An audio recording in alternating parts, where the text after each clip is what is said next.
Hey everyone, welcome to a new video, welcome to my channel. My name is Micah. Today we are going to be talking about a topic I don't often talk about, which is luxury makeup. I don't buy a whole lot of luxury makeup, which is why I get to talk about it a little less. I'm definitely more of a high-end drugstore kind of girl with a bit of indie sprinkled in and then a little bit of luxury. But over the years, I have tried some luxury products, and I wanted to sort of share with you my top 10 favorite luxury makeup products. That's what we're going to be doing in this video today. I've got a bit of eyeshadow here, a little bit of base, a little bit of everything. There's one product that I'm going to be recommending to you that I do no longer own, so I'll make sure to pop a picture of that on the screen. But overall, we've got some good stuff here, at least I think so. So let's get to these 10 products. So I wanted to start off with the category that I think is the most obvious pick for me when it comes to luxury makeup, and that is foundation. For a very long time, I struggled finding good foundation in a drugstore because I'm quite pale, and higher end brands definitely are better at doing shade ranges. I do have to say that the luxury category sort of wasn't always that great. So there are definitely a couple of brands that I will be mentioning that not until fairly recently that they start extending shade ranges to increase, to have more shades in their range. But I think that maybe apart from one of these, I think all of them have pretty good shade ranges. So let's just start with one of my favorites, and that is the Dior Backstage foundation. I got this in the shade 0N.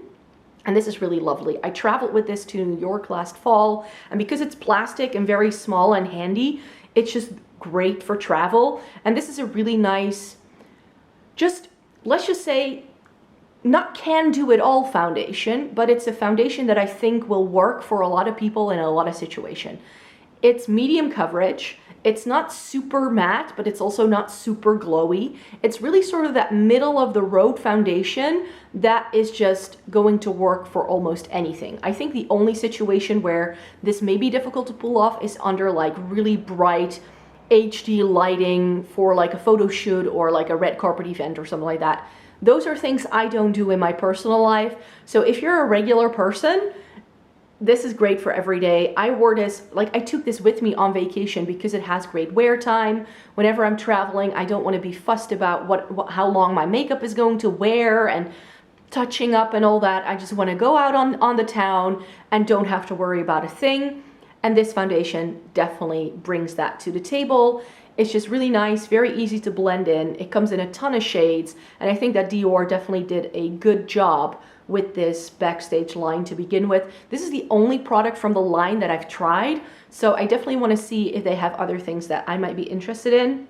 But so far, I think it's just this one. Even though they now also do that rosy glow, like that they've done this blush for years where it's supposed to color adjust and it looks like a bright pink in the pan.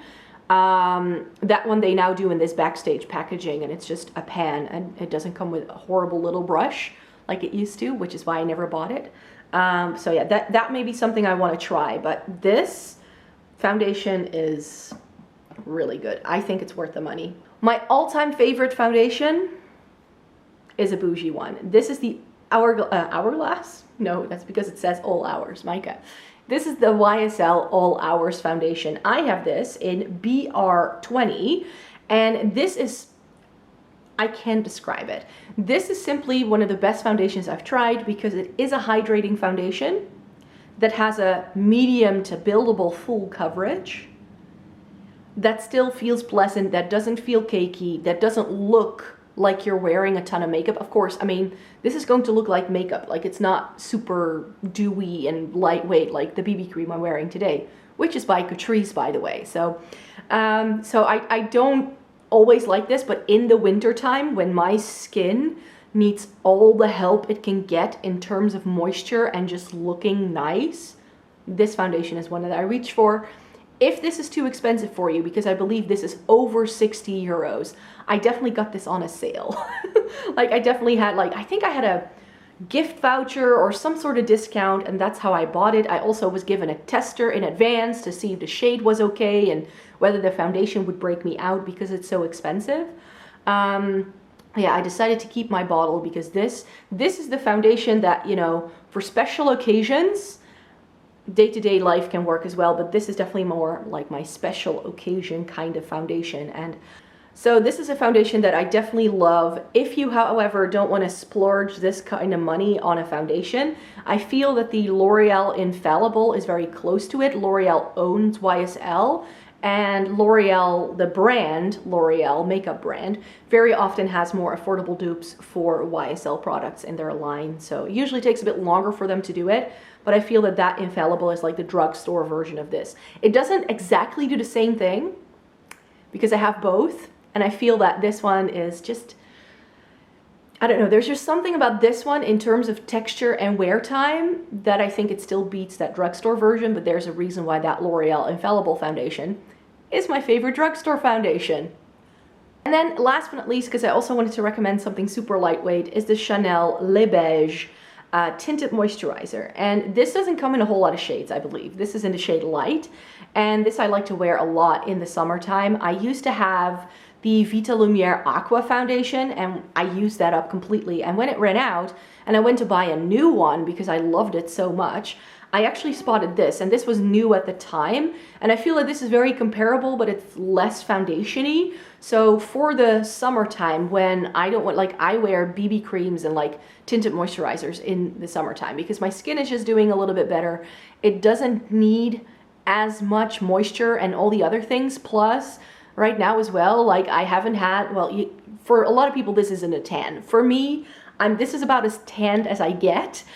So for me to also then make sure that that natural glow sort of shines through, I like wearing something more like lightweight like this, and this is just lovely, lovely. I do believe, yes, this does have a little bit of a scent to it, so it has to be your cup of tea, but I don't really mind it, and it's just a really, really nice lightweight one. I do think, however, that with a more affordable BB cream, you can probably get away with a similar kind of thing, but I just find that this also has much better wear time than a lot of more affordable, like, lightweight foundations that I've tried. So this one is stunning. It's a really good one. So the next product I would like to talk about is the one I don't have anymore because I used it up, and it's the Bobbi Brown Corrector, which comes in a little pot. And I used both Benefit Erase Paste and the Bobbi Brown Corrector, and I have to say that I prefer the Corrector over the Erase Paste, mainly because it comes in handier packaging, even though I now think the Benefit one has been rebranded into, you know, being part of the Boing range, and it does have better packaging now. But I just really like that Bobbi Brown Corrector for layering under very you know, light coverage concealer. So I have quite a bit of darkness here, and that Bobbi Brown Corrector, I felt, just has the right amount of peach and pink to it. I think the shade I had this in was light bisque, if I'm not mistaken, and it's definitely one where I feel that I would want to repurchase it at some point, but I bought myself a peachy tone corrector from Peri Para, which is a Korean makeup brand, and that was working really lovely as well. So right now I feel that my corrector needs are covered with that product, so I didn't repurchase it straight away, but that Bobbi Brown Corrector is definitely one that is up there. Like, I don't feel there is a single corrector I've ever tried that works as well. It's just really quick, really easy, and it doesn't really add a lot of coverage, but it just does enough where you can get the coverage from the very lightweight concealer, and then, you know, you still can't see your dark circles. And that's why I wear concealer on my under eyes to make sure I cover everything like that up. So that Bobbi Brown Corrector is definitely a good one. Let's talk more complexion products. And for complexion products, I definitely have a favorite, you could say. And that would be Hourglass. Hourglass is so expensive, but it's so good. I really rate their face powders very highly, the Ambient lighting powders. I currently only own this one, which is in Radiant Light, which is too dark for me, but I used the one in Diffuse Light, the yellow toned one, and that was like my face powder last year, and it was like, yes, I definitely want to repurchase that at some point, but I currently have quite a few powders to try, so I haven't repurchased it yet, but I definitely will. These, like, I don't really need a setting powder to make sure everything stays in place. I just want a powder to make sure there isn't that much shine and that just my makeup just looks more finished. And I felt that that diffused light powder was just stunning, And it just gave a little bit of glow, but not too much. It's not sparkly, and still it makes you look radiant. So to me, it just gave me everything I needed, and on my dry skin, it just worked so well. So that's why I would recommend that. But then you may be wondering, why are you holding up Radiant Light, which is too dark for you? I use this as a bronzer. This sort of hits the bronzer category because I don't have that many like truly luxurious bronzers that I love. I want to try that Charlotte Tilbury one though, that everybody's going on about. That I may want to try. We'll see. We'll see if we pick it up in the next couple of months or so. I don't think so. Not anytime soon, but it will be a pricey purchase. A blush that was currently in my shop, my stash, is also by Hourglass, so let's talk about that next. This is Incandescent Electra, but I have 3 of these little Hourglass blushes. They do different kinds now because this is slightly different from the other 2 that I have.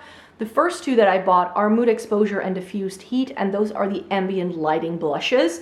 But this is an ambient strobe lighting blush. And this means that it's one of their strobe light powders and not one of their ambient lighting powders that's diffused with color. Because that's how these powders by Hourglass work. So it comes with a shade from their powder line and then a shade from their blush line. So this is Incandescent Electra. It's a really nice bright peachy tone. And this is super brightening on the face. I'm not wearing it today. I went for something a bit more neutral. But this has been in my shop, my stash all throughout June. And I absolutely love it. So yeah, and Mood Exposure and Diffused Heat are 2 of my favorite blushes of all time as well. And then we have NARS. NARS is a brand that I think some people buy from them, but not everybody does because they're sold in China, so they're not cruelty free.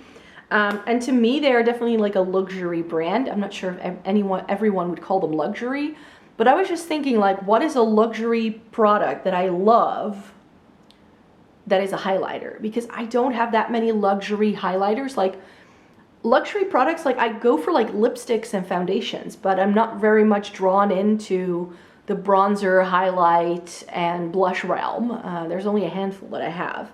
But I thought that my NARS highlighter in Fort de France should like just deserves a mention here. I use this so much when I first got it. I'm not sure if you can see that like patch in the middle there. This is one that I love. It's still in their collection, and I feel it's a straight up dupe. Well, I'm not sure if it dupes the Anastasia because I think this came out first. So Anastasia duped this. But the Amrezy highlighter that was discontinued and limited edition and like blipped on the radar, and then everybody loved it and it was discontinued, and it was kept discontinued. But I feel that this shade and this texture is very reminiscent of that Amrezy highlighter because I own both, and I feel that this is just quite similarly. And NARS highlighters have been raved about for absolute years. I remember when Albatross was like what everybody was using. I used to own that. I ended up decluttering it because I felt it was a bit more powdery than this. This has that gel to powder kind of texture, and it just makes for a stunning glow. It's a golden toned highlighter, which is not usually my favorite, but this, especially in the winter time when you have a lot of low light situations, this is stunning. And of course we need to mention eyeshadow, and I do have to say that when it comes to luxury eyeshadow, I haven't tried a lot, but there is one standout palette that I just fell in love with when I bought it last year, and that is the Natasha Denona Gold palette. This eyeshadow palette was one that I thought looked very boring in pictures, but now that I've used it, I just feel that this, because it has 6 mattes and then 9 shimmers, and the shimmers are like the transformer shades of the palette. Of course your eye is drawn into these cool shades over here, but it's actually these 3 and also this white shade that I feel really adds something to this palette, especially this shade over here, which is called Kava. I feel if you put this with the greens, it pulls more green. You put it with the browns, it looks more brown. It's magic.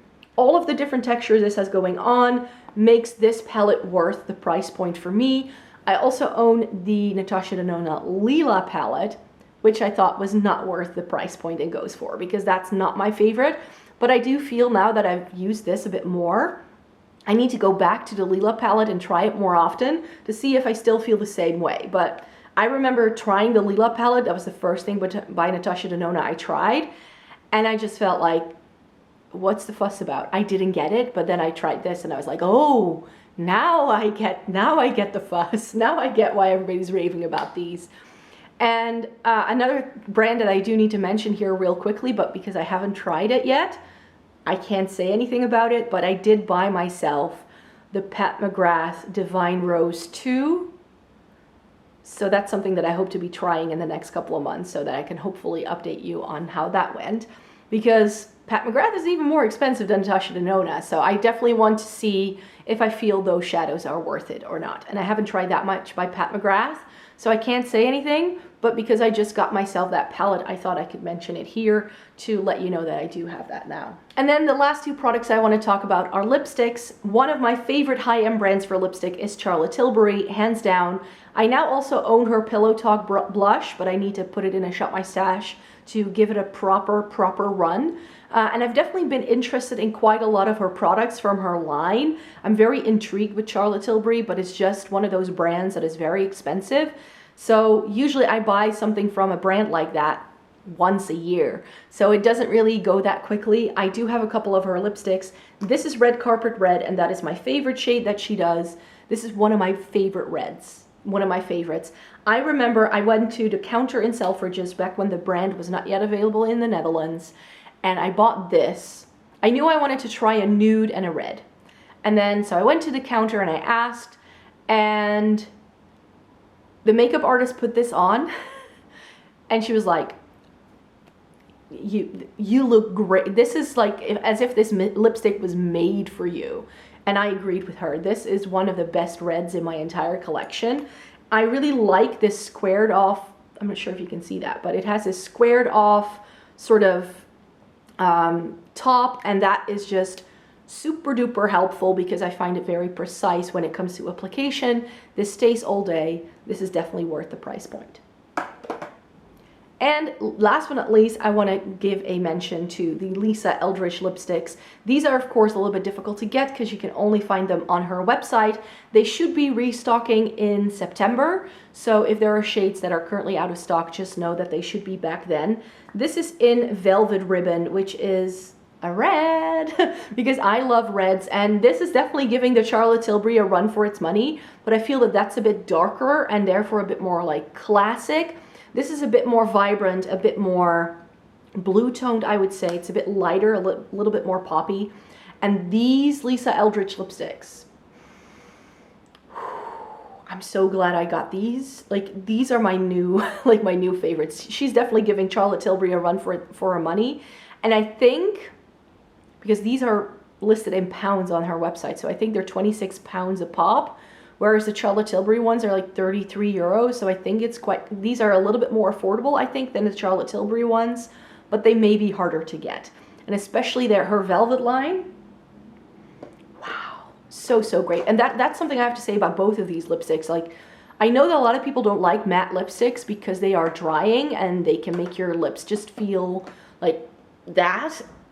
If you spend a bit more money on your lipstick, trust me, if you buy a matte from Charlotte Tilbury or you buy a matte from Lisa Eldridge, they feel smooth, they feel creamy, but they look matte on the lips. Not like what I'm wearing today, which is a ZARA lipstick. That definitely feels a bit more drying. It doesn't have a dry down as strong as liquid lipsticks usually do, but you can definitely feel it sort of like drying down as it wears, and those two just don't. These go on and feel like a cream, yet they stay put and look matte on your lips all day. I don't know, it's magic.